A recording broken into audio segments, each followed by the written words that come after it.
पिछले 3-4 दिन में जो उठापटक हुई और राजनीतिक गतिविधि हुई और जो घटना घटी उसमें पूरा परसेप्शन चेंज हो गया है।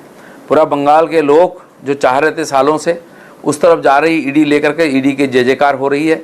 जो ईडी सीबीआई को गलत इस्तेमाल करने की बात कर रहे हैं उसका सही इस्तेमाल क्या है वो दो लोगों ने देख लिया है और एक घटना से ही परसेप्शन चेंज होता है।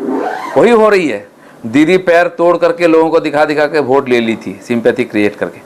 लेकिन आज जिस प्रकार रुपया का बंडल दिखाया जा रहा है, पहाड़ दिखाया जा रहा है, उससे लोगों को मर्माहत है कि किस पार्टी को हमने बैठा दिया है। ये बहुत बड़ा गेम चेंजर होगा।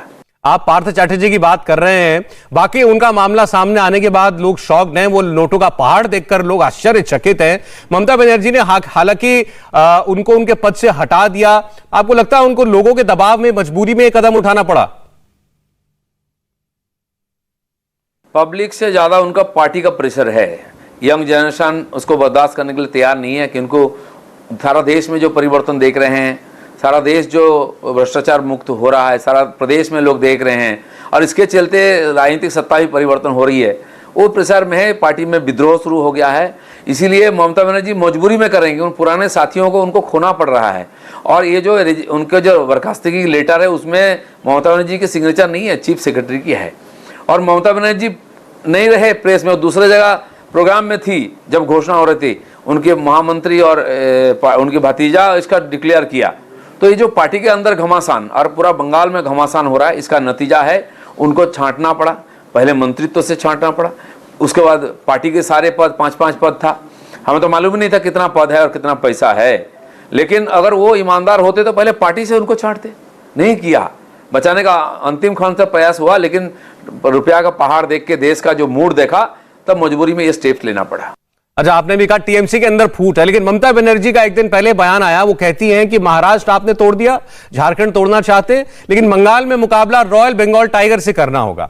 आपकी पार्टी के मिथुन चक्रवर्ती क्योंकि अभी परसों कह रहे थे कि 38 विधायक उनके संपर्क में, तो शायद इसका जवाब दे रही थी वो। नहीं, ये डायलॉग रॉयल बंगाल टाइगर है, मैं शेर का बच्चा हूं, बहुत कुछ। और 21 तारीख का जो उनका एक सभा थी उसमें भाषण ममता बनर्जी का सुन लीजिए, कैसा धमकी दे रहे हैं सीबीआई ईडी को। और केंद्र सरकार घेरने के लिए लोगों को बस भर के कलकत्ता से दिल्ली ले आएंगे, घेराव करेंगे। उनकी मंत्री बोल रही कि हमारे नेता का कुछ हो गया तो हम छोड़ेंगे नहीं।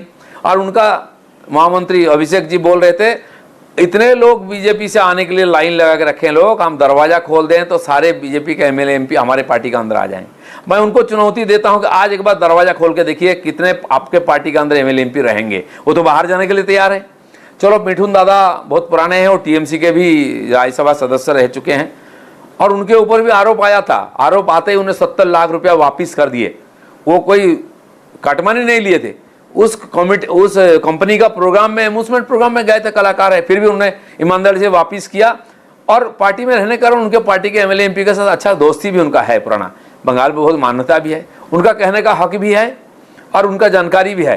मिठुन दा के साथ संपर्क हो सकता है क्योंकि पहले भी ऐसा था। और ये जो घटना परंपरा हो रही है इसका बहुत बड़ा परिणाम भी होने वाला है राजनीति के अंदर, और 2-4 दिन में हमको देखने को मिलेगा।